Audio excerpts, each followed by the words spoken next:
everyone, and welcome back to Planet Zoo COVEA Season 2, and it has been another month since the last episode went out, even though I was going to try to have them weekly. Yeah, I know, it's an issue. You see, I did try to record at least one more voiceover before I went for Cyprus, which I believe I mentioned in the last episode, but the voiceover just turned out awful. Like, I was not on it that day. So honestly, I just decided, screw it, I won't do it. But then I was away for 2 weeks, obviously, in Cyprus. It was great, by the way. I'll talk about it maybe later in this video if I have time. And then I got back, and then I was really tired, and then I had other stuff to do, and then I just didn't really end up doing anything until like a month later, so hopefully it won't be that long till the next one. And during that time, also, the experimental build for the Satisfactory update that I wanted to get this video, the 100 days Satisfactory video out for, has come out on experimental.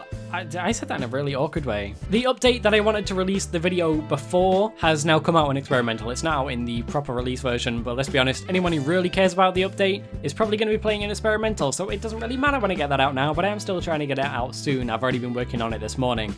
I've got this whole day to work on YouTube stuff, and I'm going to get loads done. At least, I'm going to try. But normally, when I say that, I don't really get that much done. So we'll see. Anyways, I should probably mention, in this episode, we are building the African wild dog habitat. I'm a really big fan of this one. There are a couple changes that maybe I should make, but that's all in the future. So as we expand this African ridge area, I may be able to make changes to this. So the habitat kind of comes into two sections. There's this one that we're in right now, where this big old brick rock wall thingy is, and that's the front of it. That's where most people are going to view the habitat from. And then as you can see, there's a bit of a land bridge, and the people can go over the top of it, look down onto both sides of the habitat, and the wild dogs can go under it and move to an area where they're not going to be watched quite as much, although they are still visible throughout most of the habitat. So it just adds a little bit of variation for them. And as I believe I've mentioned before, it's important for animals to not feel like they're always under observation, because it can cause a lot of stress. So if the animal wants to get out of the public eye, it should have the ability to do that. Sometimes when you visit a zoo, that means you don't get to see the animal you want to see,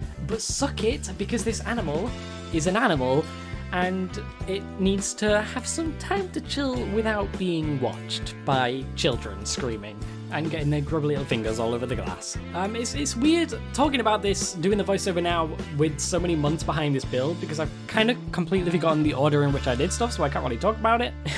Yeah, I don't know, I've kind of completely forgotten all of it. I just know how it looks in the end. The episode after this, we've got, oh god, what is it? Oh, it's the reticulated giraffe and Nile lechwe habitat, right. I did mention that last time, but I'd forgotten.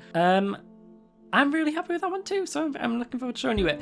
I haven't done any other builds after that though, so I don't know what's going to happen with that. I'm hoping, I want to get this 100 days of Satisfactory done. That's what's taking up all my spare time at the moment. I want to get it done, and I'm hoping that I'll be able to get it done within the next couple of weeks. That is perhaps too optimistic, but I am indeed crossing my fingers. I can't wait for people to see it. I hope it gets received well. I did completely watch back. I rendered and watched back the entire thing a couple of days ago, and I think it's turned out pretty well so far. So I'm hoping to just get it done. I'm not going to rush it or anything, but I do just want to get the project over so I can get on with something new. I don't know what that's going to be, by the way. We do still have the Deep Rock series that we need to get a time to record for.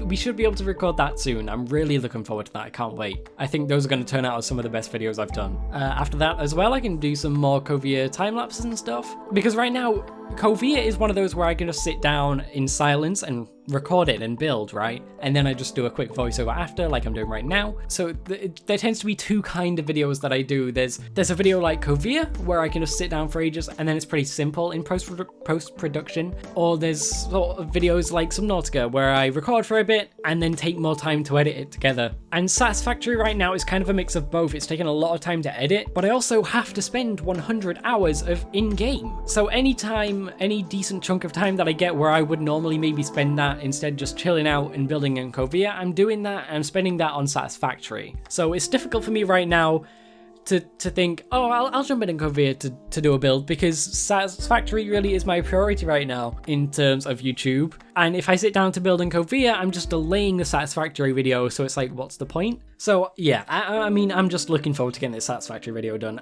If it does get received well, maybe I'll do days 100 to 200. I probably won't. I'm not really interested in that, but if it gets received well, then maybe I will. And, you know, if you guys actually want to see that. Otherwise, if it's, you know, just a pretty average video, then I'll probably continue the Satisfactory save in a bit of a series where I tackle maybe a project every episode.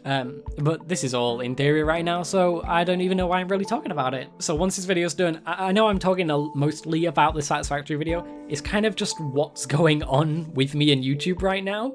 And that's, after all, what the COVEA series is kind of for, to talk about what's going on the channel.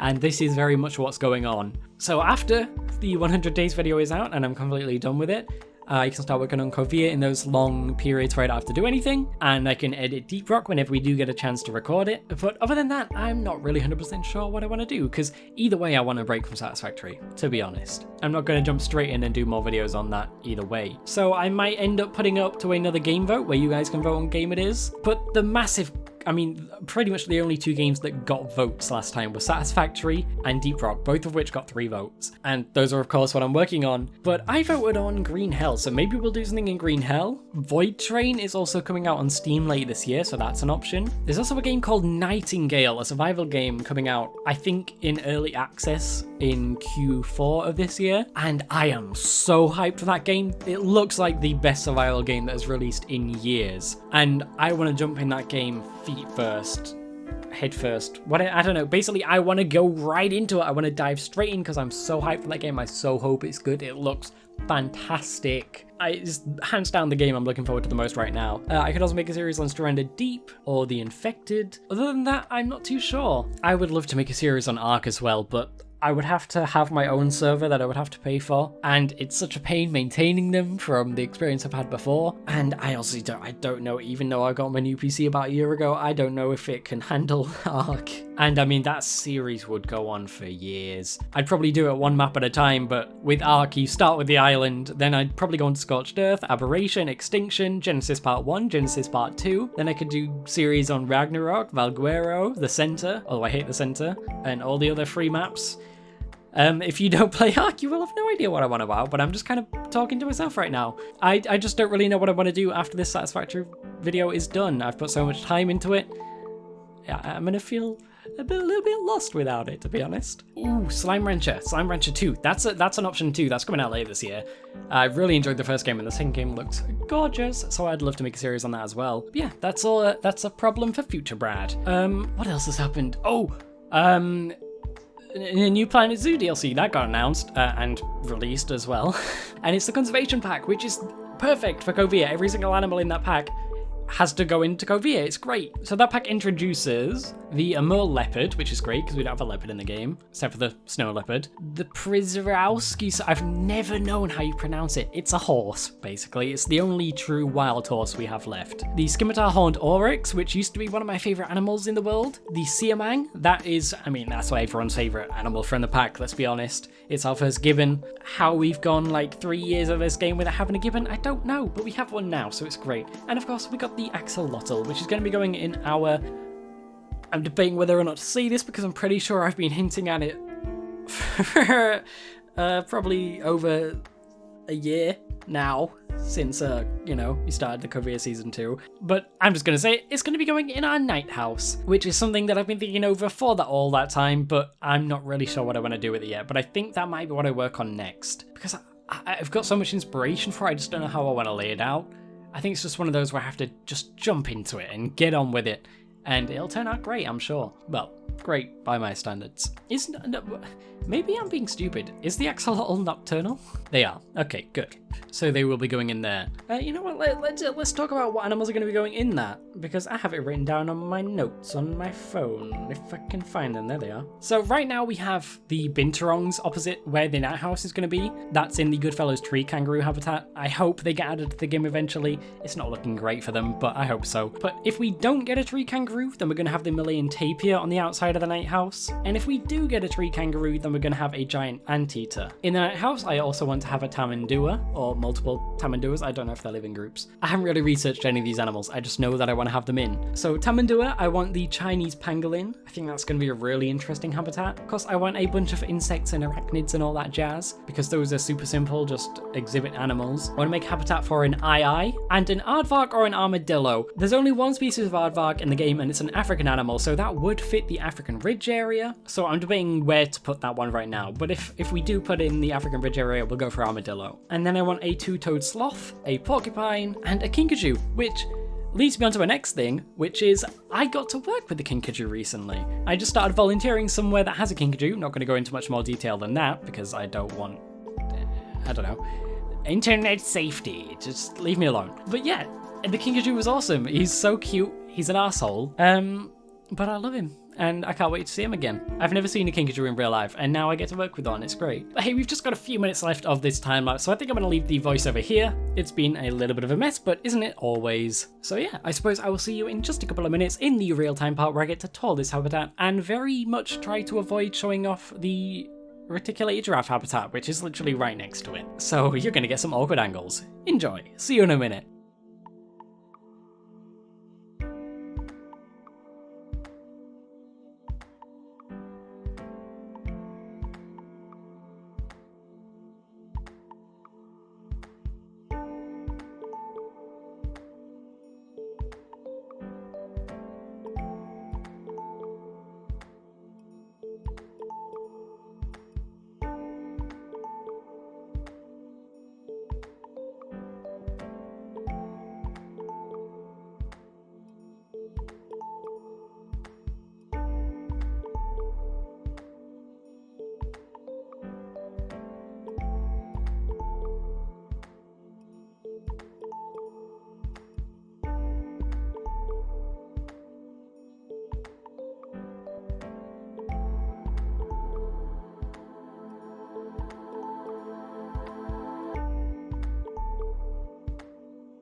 Right, and here we are in the real-time part. Quite a bit has changed since the end of the time-lapse, I do believe. So I'm going to give you guys a little bit of a tour around. We've kind of established a bit of a theme for this African area, which we hadn't had yet. Obviously, this is the first habitat in it, but for me it kind of feels like it's not, because I have done other builds here. But we've definitely established a bit of a theme and some things that are going to run through. So I'm going to pop down here into, how do you do it again? Yes, there we go. So coming up to the African Ridge, you are walking in this direction. There's a nice little shelter. Right here, there's just a super tiny little staff entrance where they can hide some cleaning stuff and make sure that the wild dogs aren't able to escape when you open the door, because there's of course 2 doors.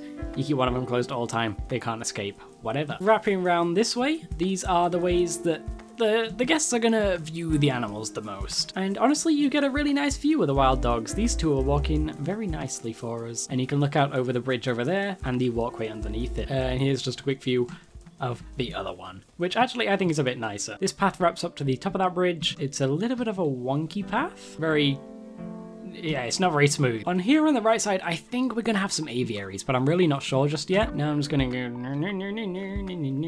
can't,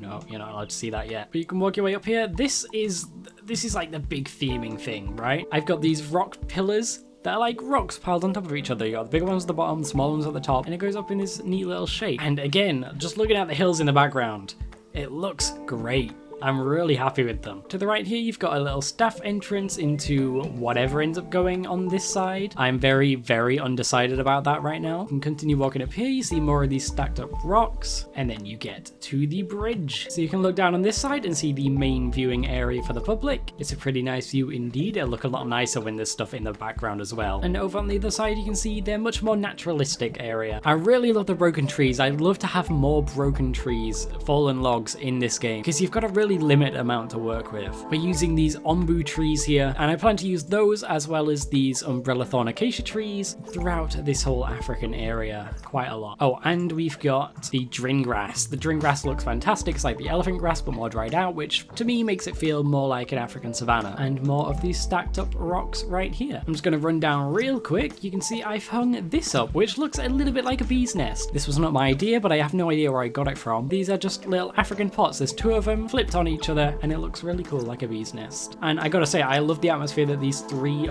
acacia trees create. It's a really nice little sheltered area for the wild dogs to rest. Yeah, I just think the atmosphere is real nice. And we'll take a quick walk underneath the bridge, which I think looks really nice. I think it came to weather awesome. These are actually acacia trees as well, but I've just sunk them mostly into the ground, so it looks like there's kind of root systems going down under here or something like that. And then we've got actual structural supports to make sure it doesn't fall. Also, I just said structural. And a nice little pond for them, because every exhibit's got to have a little pond. So yeah, honestly, I think that's kind of all I had to show you. It's a pretty normal looking, just nice habitat, but I am very happy with it. So thank you all for watching. Leave a like if you enjoyed, subscribe if you want to see more. Hopefully it won't be quite as long until the next episode of COVEA comes out, and hopefully I'll be able to get this 100 days done soon enough. Thank you for watching. I'll see you in the next episode.